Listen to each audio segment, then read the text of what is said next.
வணக்கம் மக்களே, இது கர்நாடகா கோவில் சுற்றுலா சீரியஸில் 6th எபிசோடுங்க. காலையில் அன்னபூர்ணி அம்மன் கோயிலில் பிரேக்ஃபாஸ்ட் சாப்பிட்டுட்டு நாம் இப்போ எங்கே போயிட்டுருக்கோன்னு பார்த்தீங்கன்னா, கர்நாடகாவில் சிற்பக்கலைக்கு பெயர் பெற்ற அலபேடு மற்றும் பேலூருக்கு தான் போகிறோம். இந்த சிற்பங்கள் பார்த்தீங்கன்னா ஒரு சமுத்திரம் மாதிரிங்க. அதை இந்த சின்ன வீடியோவில் அடக்க முடியுமா அப்படின்னு கேட்டிங்கன்னா முடியாதுன்னு உங்களுக்கே தெரியுங்க. எங்களால் முடிஞ்ச அளவுக்கு ஷூட் பண்ணியிருக்கோம். பாருங்க, ரசிங்க. எனக்கு கோயில் கதைகள் தெரிகிற மாதிரி ஹிஸ்ட்ரி எல்லாம் தெரியாதுங்க. நான் அதில் கொஞ்சம் வீக்கு தான். அப்புறம் அதே மாதிரி ப்ரொனன்சியேஷனில் எல்லாம் மிஸ்டேக் பண்ணியிருந்தாலும் மன்னிச்சிடுங்க. கமெண்ட்டில் சொல்லுங்கள், திருத்திக்கிறேன். திட்டாதீங்க ப்ளீஸ். வாங்க வீடியோக்குள்ளே போகலாம்.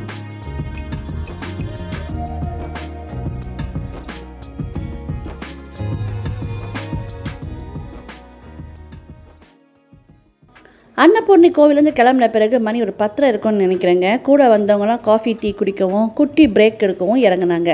நமக்கு தான் டீ காஃபி தேவைப்படாதுங்களே, அதனால பஸ்லேயே உட்காந்துட்டு இருந்தேன். நாம் இப்போது சிக்மங்களூர் கிட்டே இருக்கோங்க. இங்கே காஃபி கொட்டை ஃபேமஸ். நேற்றெல்லாம் பாக்கு மரம் பார்த்துட்டே வந்தோமா, அது மாதிரி இன்றைக்கி நிறைய காஃபி கொட்டை மரங்கள் இருந்ததுங்க. கடைக்கிட்ட காஃபி கொட்டை மரம் இருந்ததான். அதுலேருந்து காஃபி கொட்டையும் இலையும் ஒருத்தர் பறிச்சிட்டு வந்தாங்க. அதை தான் நான் வாங்கி இப்போ உங்களுக்கு காட்டிகிட்ருக்கேன். நாம் இப்போது ஆசன் டிஸ்ட்ரிக்டில் இருக்க அலபேடு கிட்டே வந்தாச்சுங்க. இது கொஞ்சம் லாங் ஜேர்னி தான், அதனால் நான் டயர்டில் தூங்கிட்டேங்க.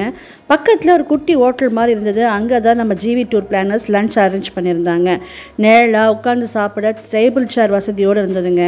டைமுக்கு ஃபுட் அரேஞ்ச் பண்ணிடுறாங்க நம்ம ஜிவி டூர் பிளானர்ஸ். அதே சமயம் நம்மளை எவ்வளோ கம்ஃபர்டபுளாக வச்சுக்க முடியுமோ அவ்வளோ எஃபர்ட் போட்டு பார்த்துக்குறாங்க. நல்ல சாப்பாடுங்க, நல்ல பசியும் கூட. வாங்க சாப்பிட்லாம்.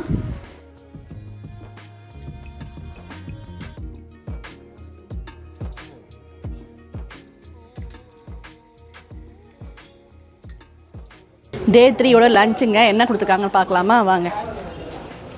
எப்பயும் போல் வெள்ளை சாதம், உருண்டை குழம்பு, அவியல், உருளைக்கிழங்கு பட்டாணி வறுவல், வத்தல், மோர் குழம்பு, வெண்டைக்காய் மோர் குழம்பு, பாயாசம். இது இல்லாமல் ரசம் இருக்குங்க. இன்றைக்கி மோருக்கு பதில் தான் மோர் குழம்பு கொடுத்துருக்காங்க.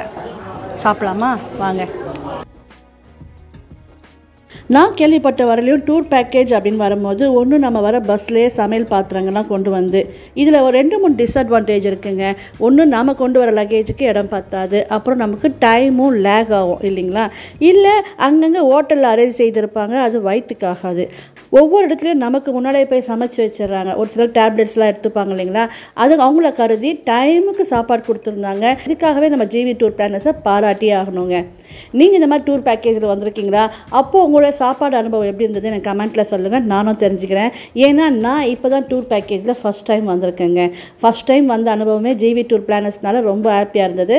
அடுத்து எதனா அவங்க டூர் போட்டாலும் அவங்ககிட்டே புக் பண்ணி வரணும்னு ஒரு பிளானும் இருக்குங்க எனக்கு. கிட்ட போக போக பாண்டிய மன்னர் காலத்து மாமல்லபுரம் சிற்பங்களை பார்த்து சீர்காழி கோவிந்தராஜ் ஐயா பாடின கல்லிலே கலைவண்ணம் கண்டான்ற பாட்டு தாங்க ஞாபகம் வந்தது. தூரத்துலேருந்து பார்க்கறதுக்கே இவ்வளோ அழகாக இருக்கே, கிட்ட போய் பார்த்தா இன்னும் எவ்வளோ அழகாக இருக்கும். வழக்கம் போல் பெரிய பிள்ளையார் சிலை தான் முதல்ல இருந்ததுங்க. அவரை பார்த்துக்கிட்டே அப்படியே நம்ம கோவில்கிட்ட நடக்க ஆரம்பிச்சிட்டோம். நல்ல வெயிலுங்க. இங்கே உள்ள கோவில் இருக்கிறதுனால வெளியே செப்பல் விட்டுட்டு தான் நம்ம உள்ளே போகணும். இந்த இடம் உங்களுக்கு ஞாபகம் இருக்கா? இந்த இடங்கள்லாம் நிறைய சினிமாவில் பாடல் காட்சிகள்லாம் வரும் இல்லைங்களா.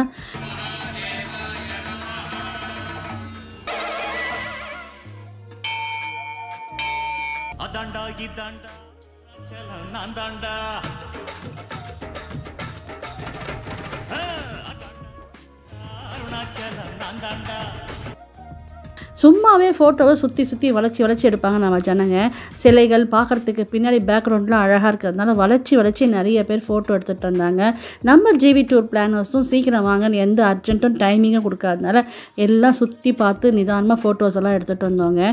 என் பையன் வேறு ஃபோட்டோகிராஃபர் வேறெல்லாம் அப்பப்போ செய்வாங்க. இது ஒரு கோவிலுன்னு சொல்லியிருந்தேன் இல்லைங்களா. இங்கே சிவபெருமான் தான் குடிக்கொண்டுள்ளார். ஒரு சிவன் இல்லைங்க, 2 லிங்கம் இங்கே இருக்குது. ஒவ்வொரு சிவபெருமான் முன்னாடியும் பெரிய பெரிய நந்தி சிலைகளும் 2 இருக்குது. இந்த சிவனின் அருளை பெறும்போது இங்கே இருக்க சிலைகளின் அழகையும் நம்மளால் ரசிக்க முடியும். அதுவும் வழவழப்பாக அந்த தூண்கள் இது எல்லாம் சாதாரண நம்ம ஊர் மாதிரி கருங்கற்களால் செய்யப்படலைங்க. சோப் ஸ்டோன் அப்படின்ற ஒரு கற்களால் செய்யப்பட்டிருக்கு அப்படின்ட்டு அங்கே இருக்க கைட் சொன்னார். இந்த மாதிரி இடங்களுக்கு வரும்போது காசுக்கு பால் மாறாமல் கைடை வச்சுட்டோன்னு வைங்களேன், அவங்க தெளிவாக சூப்பராக விளக்கிடுவாங்க. அதே மாதிரி ஸ்பெசிஃபிக்காக ஏதாவது சிலைகள் இருந்தால் அதை பற்றி விளக்கி சொல்லுவாங்க. நம்மளுக்கு அதை காட்டவும் செய்வாங்க.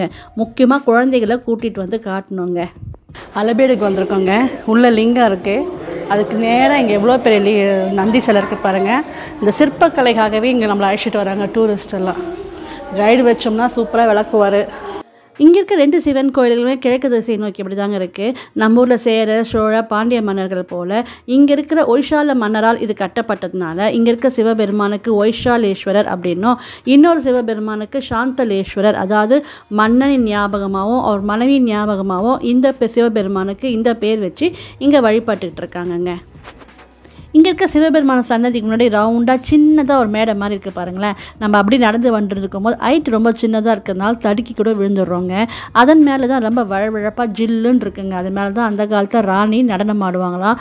அதை சுற்றி உட்காந்து பார்க்கறதுக்கான மேடை மாதிரியான அமைப்பும் அங்கே இருக்குங்க. அந்த அம்மா நடனம் ஆடி முடித்த பிறகு தான் சிவபெருமானுக்கு பூஜை நடக்கும் அப்படின்னு அங்கே இருக்க கைட் சொன்னாருங்க.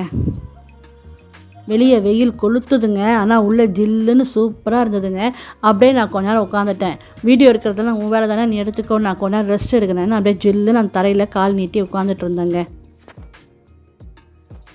அலபேடு வந்திருக்காங்களா, என் பையன் இதுக்கு ஒரு கதை சொல்லுன்றான். எனக்கு இதை பற்றின கதைலாம் தெரியாதுங்க, ஹிஸ்ட்ரிலாம் தெரியாது. ஆனால் சிற்பங்கள் அழகாக இருக்குது. இதை அந்த முஸ்லீம்ஸோட இதில் நிறையா சேதப்படுத்தியிருக்காங்கன்னு மட்டும், முகலாய போரில் நிறைய சேதப்படுத்தியிருக்காங்க அப்படின்னு மட்டும் தெரியுதுங்க. ரொம்ப வருத்தமாக இருக்குது. இதெல்லாம் இப்போ செய்ய முடியுமாங்க? வெளியே வெயில் கொளுத்துதுங்க, இங்கே ஜில்லுன்னு இருக்குது. ஃபோட்டோ செக்ஷன் நீ தானே எடுக்க போகிற, எடுறாப்பா அப்படின்ட்டு இந்த ஜில்லுன்னு தரையில் அப்படியே உட்காந்துட்டேங்க. இதெல்லாம் பார்க்க வேண்டிய இடங்க. ஆனால் காலையில் ஒரநாடில் ஆரம்பிச்சது. இப்போ நாங்கள் ஒரு மணிக்கு தாங்க இங்கே ஒரநாடில் 9 மணிக்கு ஸ்டார்ட் பண்ணுங்க வண்டி. 1 மணிக்கு சேர்ந்தோம். அலபேடு இருக்கிற இடம் ஃபுல்லாகவே காஞ்சி போயிருதுங்க. அதனால் வெயில் கொளுத்துது. கல்லும் கருப்பாக இருக்குது. இது சாஃப்ட் கல்லும், மாவு கல் அப்படின்றாங்க. மாவு கல் இவ்வளோ நுணுக்கமாக செதுக்கிறதுன்றது ரொம்ப கஷ்டம் இல்லைங்களா? மாவு கல் உடைக்க அப்படியே பெருசாக உடையும் இல்லை? மேலே பாருங்களேன், கழுத்து வலிக்காது உங்களுக்கு இது செதுக்கும் போது. கைடு வச்சோம்னா க்ளீனாக எக்ஸ்பிளைன் பண்ணுவாங்க. ஆனால் இங்கே கைடு வைக்கிறதுக்கு நமக்கு டைம் இருக்காது. அவர் கிட்டத்தட்ட 1 hour எக்ஸ்பிளைன் பண்ணுவார். நம்ம டூரில் வந்திருக்கோம் இல்லைங்களா, அதனால் மற்றவங்களுக்கு நம்ம டிஸ்டர்பாக இருக்கக்கூடாது அப்படின்றதுனால சும்மா நாங்கள் வீடியோ மட்டும் எடுத்துருக்கோம். அப்படியே பாருங்கள். உங்களுக்கு டைம் கிடச்சா இதெல்லாம் ஒரு தாட்டி பாருங்கள், அவசியம் பாருங்கள். போகலாமா? உள்ளே தான் அவ்வளோ அழகாக இருக்குன்னு பார்த்தா வெளியே இன்னும் அவ்வளோ அழகுங்க. குட்டி குட்டி சிலைகள், அதுவும் நுணுக்கமான சிலைகள். அதுலேயும் இந்த சிலைகள் பின்னாடி யார் பார்க்க போகிறாங்கன்னு நினைக்காம பின்னாடி கூட அவ்வளோ அழகாக மெழுன்னு செதுக்கியிருக்காங்க. கை, அந்த உளியெல்லாம் எப்படி உள்ளே போச்சுன்னே தெரியலங்க. என்னதான் போராக இருந்தாலும் இந்த சிலைகள்லாம் உடைக்கிறதுக்கு எப்படி தான் மனசு வந்ததோ தெரியலிங்க. முதல்ல மூக்கு உடைச்சிடுறாங்கங்க. முடிஞ்சால் தலையும் சேதப்படுத்திடுறாங்க. என்ன உடைச்சாலும் சரிங்க, மீதம் இருக்கிறத எவ்வளோ அழகாக பாதுகாப்பாக வச்சுருக்காங்கல்ல. சூப்பராக இருக்குங்க பார்க்குறதுக்கு. இது குதிரை.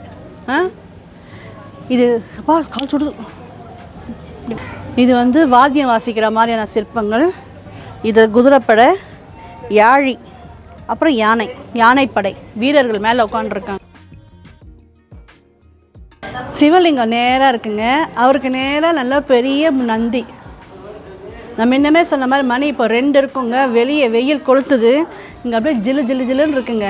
ஏசி போட்ட மாதிரி அவ்வளோ ஜில்லுன்னு இருக்குது. அதனாலே இந்த மாதிரி சில்லுன்னு இடமா கல்லாக பார்த்து உட்காந்துக்கிறேன் நான். அப்புறம் இங்கே இருக்க பெரிய பெரிய நந்திகள் பற்றி சொல்லியே ஆகணுங்க. இந்தியாவிலே 7 நந்திகள் மிகப்பெரிய நந்திகள் அப்படின்னு வருஷப்படுத்தியிருக்காங்க. இங்கே இருக்க கைட் சொன்னாருங்க. முதல் நந்தி ஆந்திராவில் இருக்குங்களா, அதுதான் முதல் பெரிய நந்தியா. 2வது நம்ம தஞ்சை பெரிய கோயிலில் உள்ள நந்திங்க. 3வது மைசூரில் சாமுண்டீஸ்வர் கோயிலில் உள்ள நந்தி. 4வது பெங்களூரில் பசவனேஸ்வர் கோயிலில் இருக்கிற நந்தி. 5வது நம்ம தமிழ்நாட்டில் ராமேஸ்வரத்தில் இருக்கிற நந்திங்க. அப்புறம் 6வது 7வது 2 நந்தியும் இந்த இடத்துல தான் இருக்குங்க, அலபேடில். இந்த பெரிய நந்தி பார்த்தீங்கன்னா 9 அடி, இன்னொரு நந்தி பார்த்தீங்கன்னா 8 அடியாங்க. இந்த பெரிய பெரிய நந்திகளுக்கு போட்டிருக்க நகைகள், கொலுசுகள் கூட அவ்வளோ அழகாக நுணுக்கமான வேலைப்பாடுகளோட பார்க்குறதுக்கு அவ்வளோ அழகாக இருக்குங்க. நீங்களாம் வந்தீங்கன்னா கண்டிப்பாக இதை ஒரு தாட்டி பார்க்க வேண்டிய இடங்க.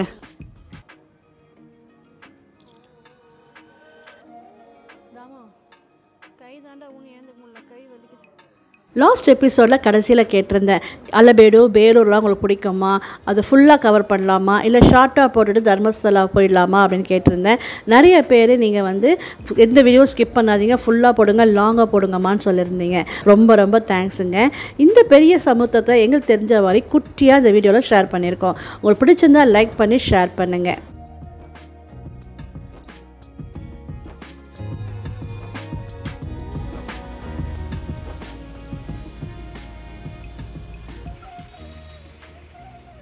வேலூர் வந்து சேர்ந்ததுமே வெயில் அதிகமாக இருந்ததுனால சில பேர் இளநீர் ஜூஸ் எல்லாம் குடிக்க போனாங்க.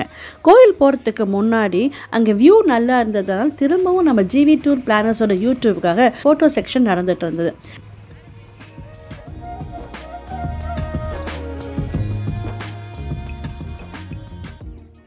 ஃபோட்டோ ஷூட் முடிஞ்ச பிறகு கோயில் போனோங்க.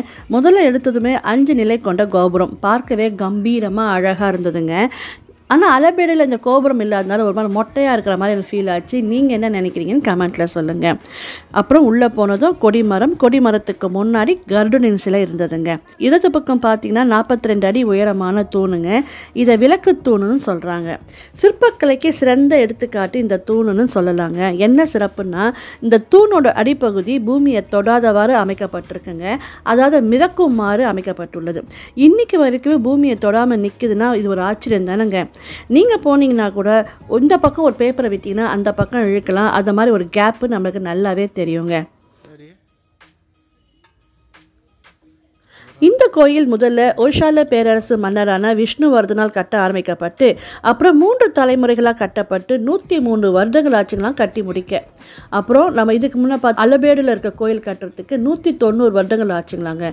ஆகும் தானங்க அவ்வளோ வருடங்கள். இங்கே இருக்க கற்கள் இங்கே கிடைக்கலையாங்க. தூரத்துலேருந்து கொண்டு வரத்துக்கு யானையை தான் பயன்படுத்தினாங்களாம். உள்ளே போய் பெருமாளை தரிசனம் பண்ணலாமா? வாங்க.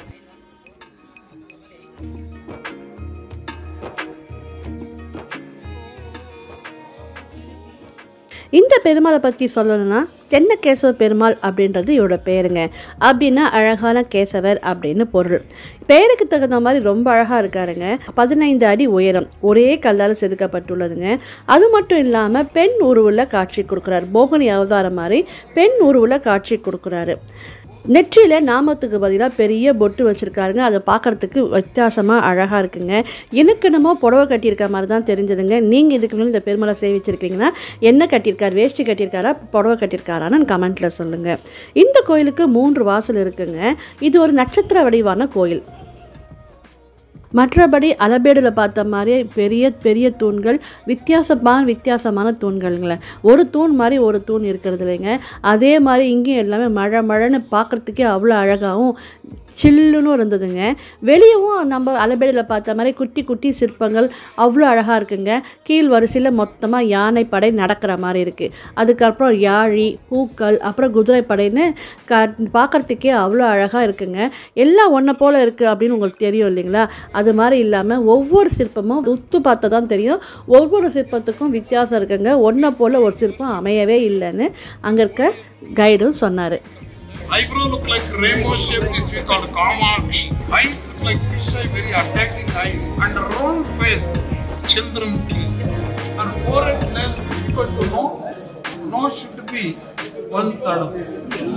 Everything 1/3, that means beauty. More than 10,000 different things. They are automatic dark type. Brahma, Vishnu, Shiva. Ready, commence the Buddha, not the dance. Both sides Brahma, simple sense. Just the corners that we got to drop down. You see a straight line.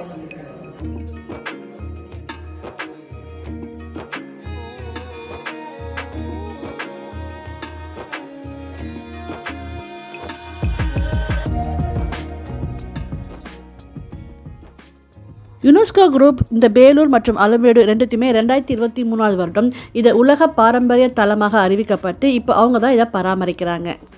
இப்போ அடுத்து நம்ம தாயார் சன்னதிக்கு போகலாமா? வாங்க. முதல்ல நம்ம ஒரு விளக்கு தூண் பார்த்தோம் இல்லைங்களா, அதுக்கு நேராக ஒரு 4 கால் மண்டபம். அந்த மண்டபத்துக்கு நேராக தாயாரின் சன்னதி. அம்மாவின் பெயர் சௌமிய நாயகி.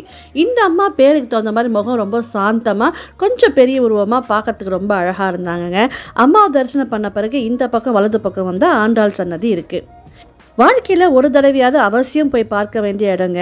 இந்த கோயில்கள் ரெண்டுமே அவ்வளோ அழகாக இருக்குது. சரித்திரத்தில் இடம்பெற்ற இடம். நிச்சயம் குழந்தைகளை ஒரு தாட்டி கூட்டிகிட்டு போய் காட்டுங்க. இது கொஞ்சம் பெரிய கோயில் தாங்க. சுற்றி வந்த பிறகு இங்கே குளம், குளம் அப்படின்னு போய் எட்டி பார்த்தோம்னா பச்சை பசேல்னு தண்ணிங்க.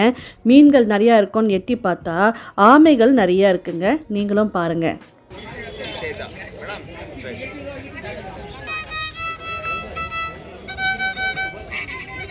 அடுத்த வீடியோவில் தர்மஸ்தலா கோயில், அப்புறம் அங்கே எனக்கு தெரிஞ்ச குட்டி கதை சொல்லியிருக்கேங்க. இதெல்லாம் ஒரு அல்டிமேட்டான விஷயம் என்னென்னு கேட்டிங்கன்னா, நம்ம GV tour planners last night stay அப்படின்றதுனால அல்டிமேட்டான ஒரு ரூம் புக் பண்ணி கொடுத்துருந்தாங்கங்க. அந்த பில்டிங் சூப்பராக இருந்தது. ஏதோ சினிமாவில் வர மாதிரி இருந்ததுங்க. அதை நான் என்ஜாய் பண்ணேன். அதையும் உங்களுக்கு காட்ட போகிறேன். அதுக்கெல்லாம் நீங்கள் நம்ம சேனலை சப்ஸ்கிரைப் பண்ணி வச்சுக்கிட்டிங்கன்னா மிஸ் பண்ணாமல் பார்த்துடுவீங்க. தேங்க்ஸ் ஃபார் வாட்சிங். பாய்.